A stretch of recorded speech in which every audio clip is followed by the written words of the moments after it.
The Draconian Empire, a name whispered with fear across the galaxy, had long established itself as a dominant military force. With their vast fleets and ruthless tactics, they had conquered countless worlds, subjugating species and expanding their empire with little resistance. The Draconians were known not just for their strength, but for their relentless pursuit of power and control. They took pride in their ability to crush any opposition, believing that no world, no matter how formidable, could stand against their might. When Earth came to their attention, it wasn't just another planet to conquer, it was an opportunity to showcase their superiority.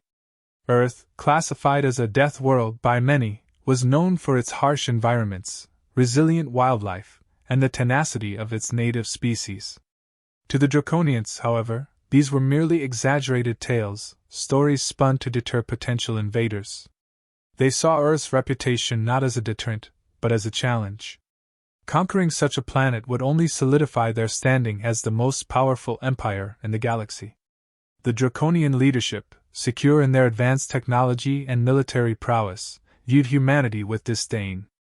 In their eyes, humans were a primitive and backward species, clinging to a fragile existence on a hostile world.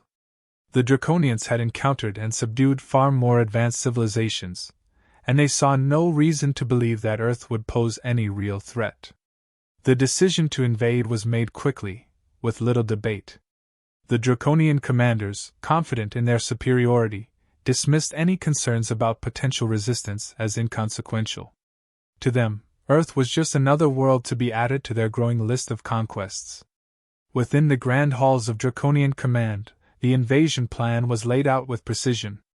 Their scouts had reported back with what they considered laughable defenses, satellites, rudimentary space stations, and a few scattered fleets that posed no significant threat.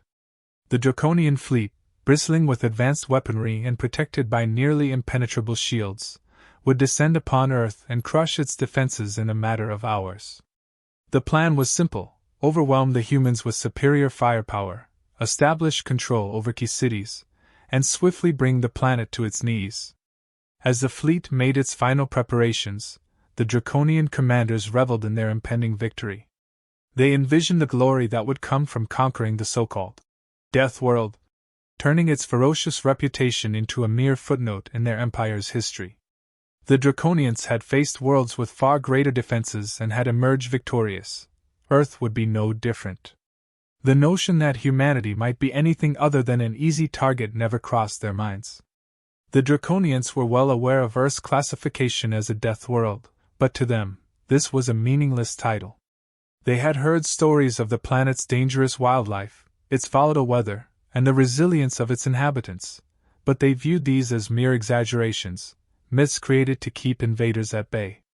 The Draconians had conquered worlds with molten lava seas, planets with toxic atmospheres, and moons inhabited by telepathic predators.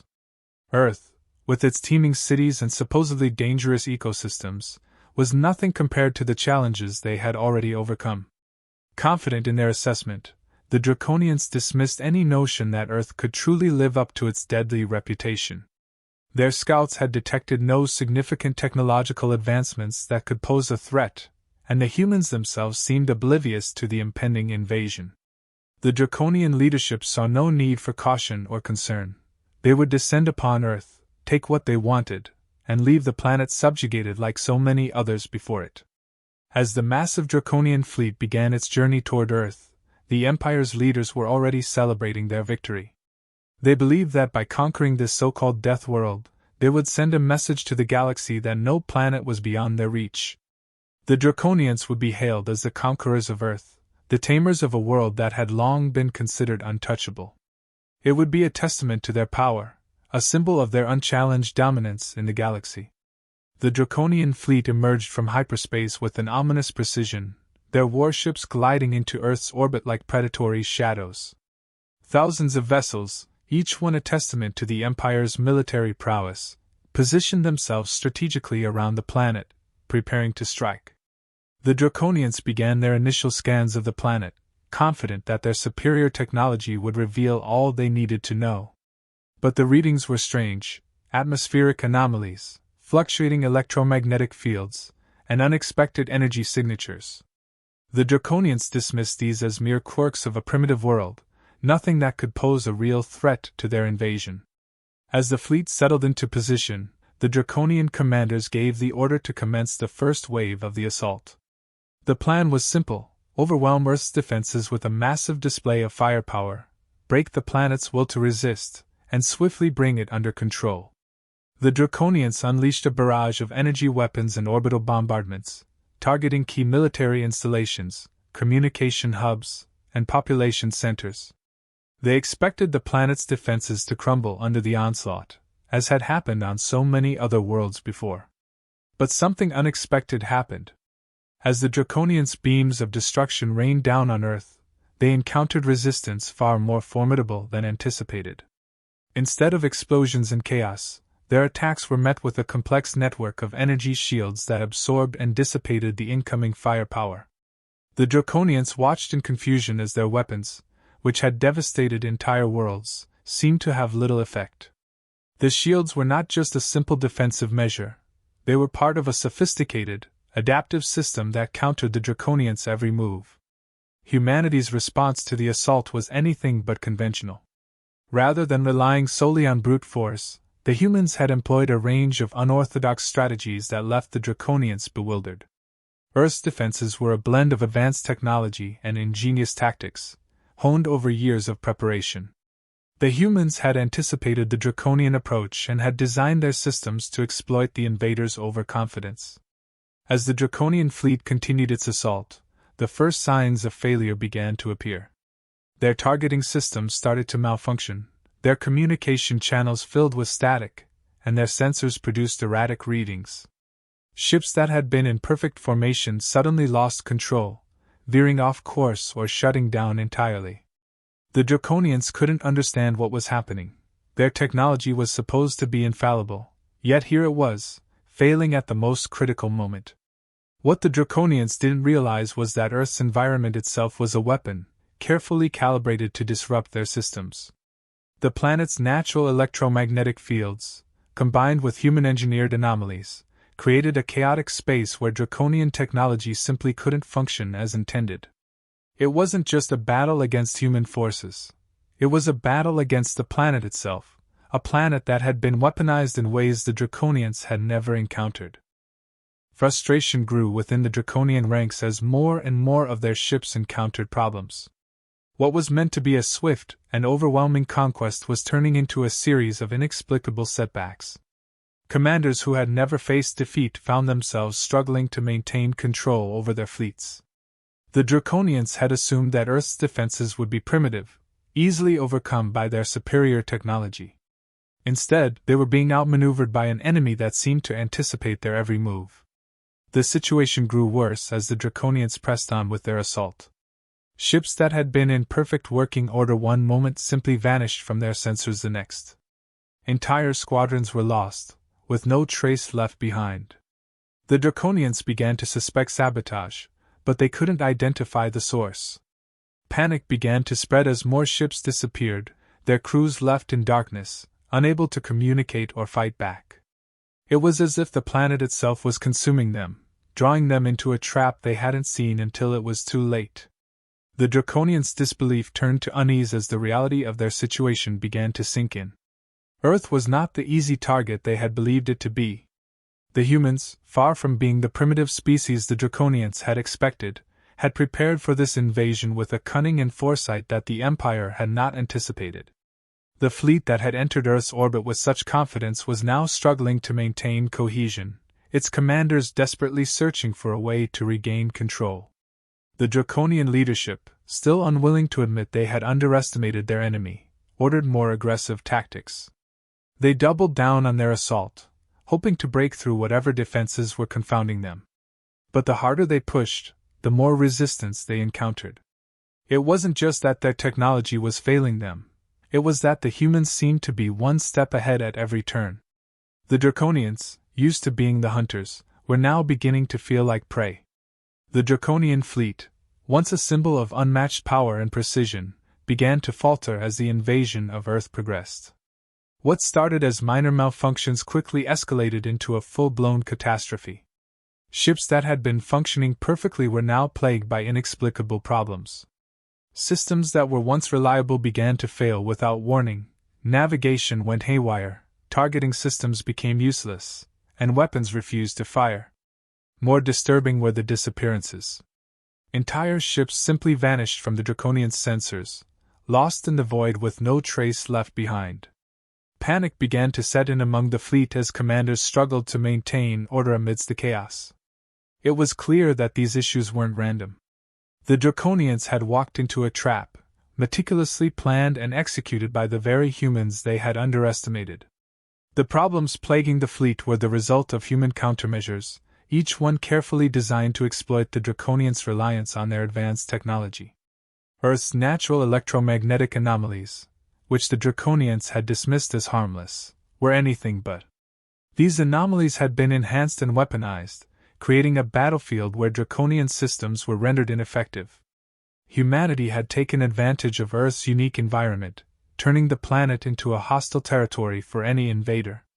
They had deployed advanced cloaking and stealth technologies, making their ships invisible to Draconian sensors. These technologies weren't just defensive, they were offensive weapons, allowing human forces to strike from the shadows and disappear before the Draconians could respond. The result was a fleet in disarray, with Draconian ships firing blindly into the void, hoping to hit an enemy they couldn't see. As the situation deteriorated, the psychological toll on the Draconian forces became evident. Draconians, who had always prided themselves on their fearlessness, now found themselves gripped by an unfamiliar sensation: fear. The enemy they had come to conquer was proving to be more elusive and deadly than they could have imagined. The humans, far from being the primitive species they had expected, were using tactics that preyed on the Draconians' worst instincts. The fleet, once united in its mission, began to fracture as commanders argued over how to respond to the invisible threat. Some called for retreat, while others insisted on pressing the attack, convinced that their superior firepower would eventually overwhelm the humans. But every attempt to regroup and counterattack only pushed the Draconians deeper into the trap. When the Draconians tried to form a defensive perimeter around their flagship, the humans exploited their concentrated position. A coordinated strike disabled key ships, cutting off communication between the Draconian fleet's various divisions. With their command structure in disarray, the Draconians could no longer coordinate their efforts effectively. Isolated ships were picked off one by one, each disappearance further eroding the fleet's morale. The Draconian leadership, once so confident in their victory, now faced a terrifying realization: they had underestimated both the planet and its inhabitants to a catastrophic degree. The humans had prepared for this invasion with a level of sophistication and ruthlessness that the Draconians had not anticipated. Every assumption they had made about Earth was wrong. The Draconians had believed they would be the predators, but they had become the prey, ensnared in a trap from which there was no escape. Desperation set in as the Draconians tried to salvage what was left of their fleet. Orders were given to retreat, but the humans had anticipated this as well. Escape routes were blocked, hyperspace lanes were disrupted, and the Draconians found themselves trapped in Earth's orbit, unable to flee or regroup. The once mighty fleet was now a collection of isolated, panicked ships, each one struggling to survive in a situation that had spiraled out of control. The Draconian commanders, faced with the crumbling of their invasion, began to turn on each other. Accusations flew as they sought to place blame for the disaster. Some believed that the humans had received outside help, others were convinced that there must be a traitor in their midst. But the truth was far simpler and more devastating: the Draconians had underestimated the very people they sought to conquer. They had dismissed humanity as weak, and now they were paying the price for their arrogance. The Draconian fleet, once the terror of the galaxy, was now in a state of utter disarray. As the trap around them tightened, their commanders ordered a desperate attempt to break free from Earth's grip. They launched what remained of their forces in a last-ditch effort to punch through the human defenses and escape into the safety of open space. But every move they made was anticipated, every tactic countered with a precision that left no room for error. The humans had planned for this exact scenario, and they executed their strategy with ruthless efficiency. The Draconians tried to regroup, but their efforts were met with relentless human tactics that exploited every weakness. Earth's defenses, a combination of cutting-edge technology and the planet's natural environment, proved to be more than a match for the invaders. As the Draconian ships attempted to break formation and flee, they found themselves ensnared in a web of electromagnetic pulses, stealth attacks, and environmental hazards that left them blind, disoriented, and vulnerable. Their superior firepower was rendered useless against an enemy they could neither see nor predict. In a frantic attempt to regain control, the Draconians launched counteroffensives, directing what remained of their firepower toward Earth's defenses. But their attacks were scattered and ineffective, easily absorbed or deflected by the sophisticated shielding and countermeasures that the humans had in place. The more the Draconians fought, the more they fell into disarray. Their ships were picked off one by one, their crews left helpless as they watched their once mighty fleet disintegrate around them. As the battle wore on, the Draconian command structure began to crumble. Leaders who had once commanded with authority now found themselves isolated and cut off from their fleets. Communication breakdowns, caused by human interference, led to contradictory orders and confusion among the ranks. Some Draconian commanders, realizing the hopelessness of their situation, attempted to surrender or retreat, but these efforts were thwarted by the relentless pursuit of human forces. Others, driven by desperation or pride, chose to go down fighting, leading their ships in suicidal charges that ended in fiery destruction. Within the Draconian ranks, chaos reigned. What had once been a disciplined and fearsome military force was now reduced to a collection of terrified crews, each ship fighting for its own survival. Panic spread as more ships disappeared from the battle, consumed by the human trap. The Draconians, who had always seen themselves as the galaxy's greatest warriors, were now confronted with the stark reality of their defeat.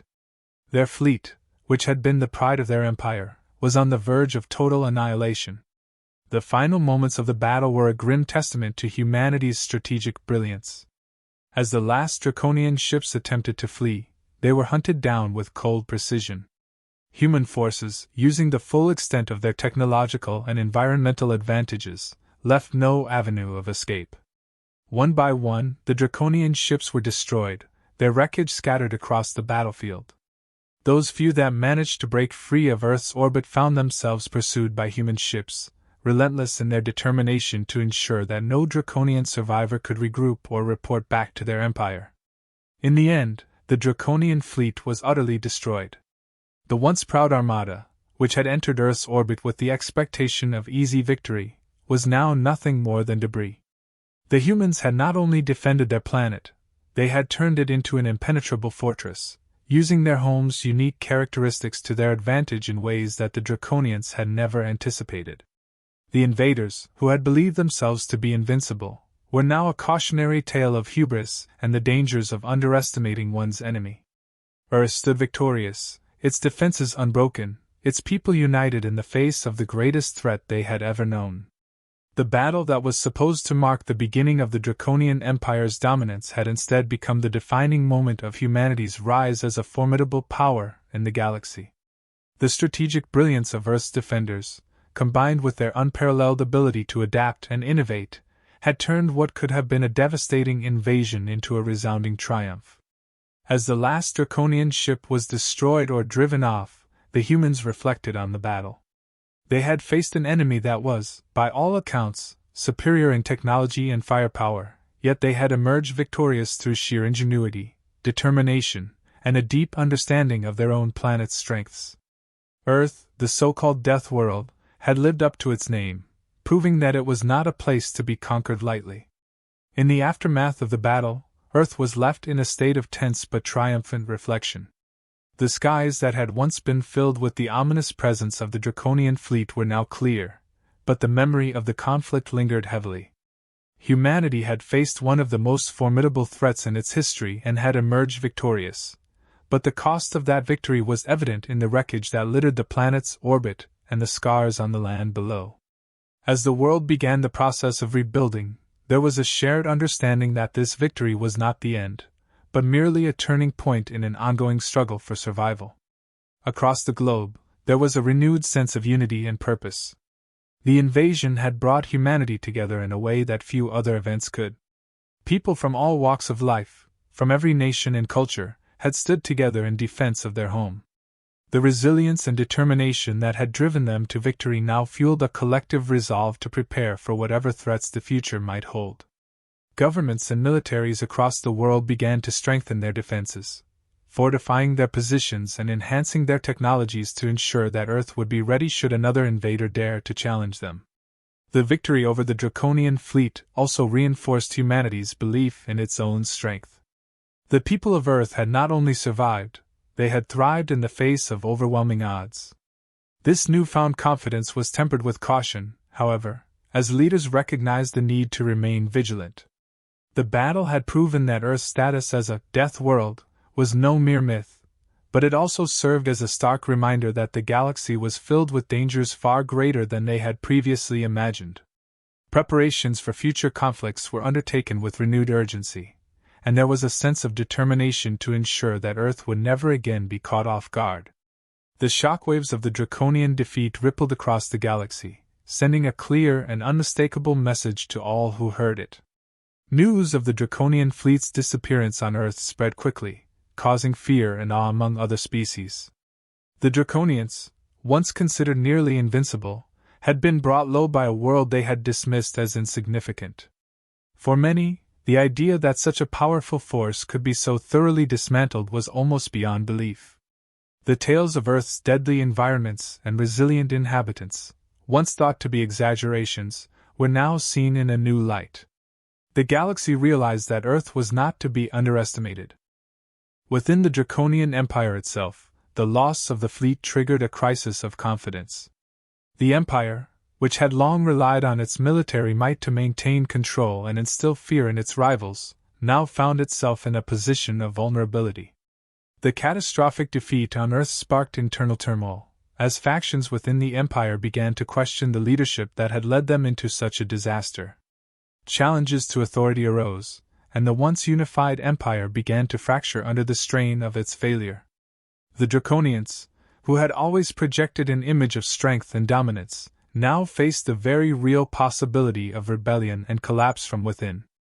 The impact of the Draconian defeat also reverberated among other species, many of whom had previously feared the Empire's expansionist ambitions.